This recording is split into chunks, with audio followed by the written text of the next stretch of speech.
Pour les rempotages, il faut attendre la période de repos de la plante, c'est-à-dire le printemps, de préférence bien sûr quand elle n'est pas en fleurs.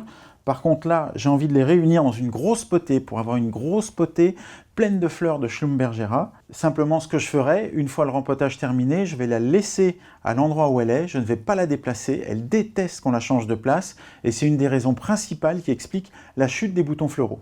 Pour le rempotage, on va donc prendre un pot percé, bien évidemment, puisque c'est une plante qui aime les terres bien drainées. Je mets un petit caillou pour retenir les billes d'argile.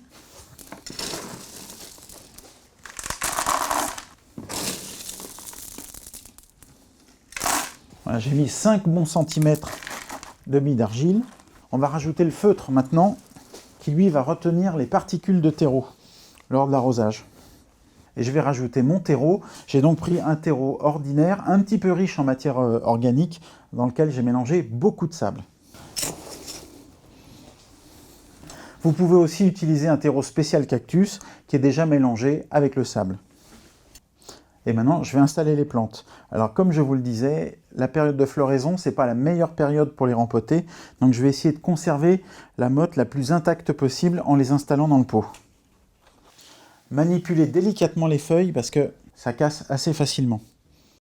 Comme toutes les plantes, les Schlumbergera peuvent être attaquées par des parasites, en particulier les aleurodes. Vous utiliserez des petits pièges jaunes collants, ou alors les cochenilles, contre lesquelles on utilise des coccinelles, ou alors une pulvérisation à base d'huile de colza. Et puis quand on dit qu'il faut la manipuler délicatement, vous voyez, ce qui peut arriver, ça casse, mais c'est pas grave du tout, parce que le Schlumbergera est une plante très facile à bouturer.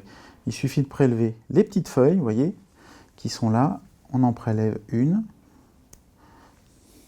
Et ces petites feuilles, ces pseudo-feuilles pour être exact, vous les planterez dans un terreau pour semis et bouturage. Elles vont s'enraciner et vous aurez plein de petits Schlumbergera l'année prochaine. À noter que les fleurs apparaissent sur les feuilles de l'année précédente.